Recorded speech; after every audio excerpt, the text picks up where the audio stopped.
ओडिशा श्रीक्षेत्र भटली दधिवामन महाप्रभुक माउसीमा मंदिर रे आज माउसीमा अर्धासिनी देवी महा अभिषेक आज संध्या 7टारे महा समारोह पालित हो जाइछि।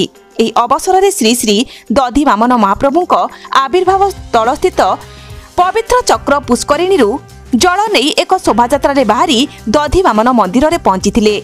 सेठारे पहुंचवा परे महाप्रभुक पूजा मंगल आलती करी मंदिररू बाहरी घंट शंख नागारा और भक्तों हरिबोल हुलहुली मध्यरे माउसीमा मंदिर रे पहुंची। सेठारे कलश स्थापन करा जाई 108 कलशरे भारतर विभिन्न तीर्थ क्षेत्ररू संगृहित तीर्थ जल चुआ चंदन कर्पूर अगुरु आदि सुगंधित द्रव्य मिश्रित अभिमंत्रित जल माउसीमा अर्धासिनी देवी को महाभिषेक करा जायथिला।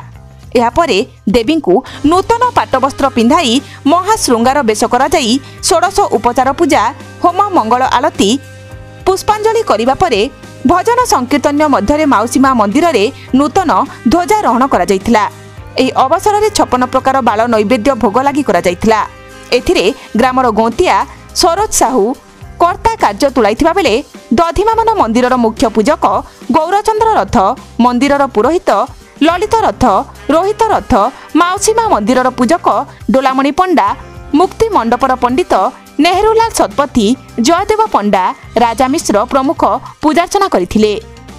संध्या धूपनीति शेष हेबा परे माउसीमा अर्धासिनी देवी को पंच महा आलती लागि करा जायथिला। उपस्थित थिबा भक्त मानक पई प्रसादर व्यवस्था करा जायथिला।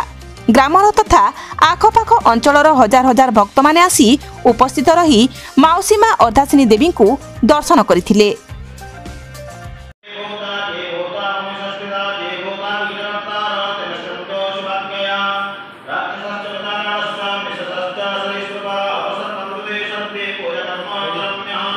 नष्ट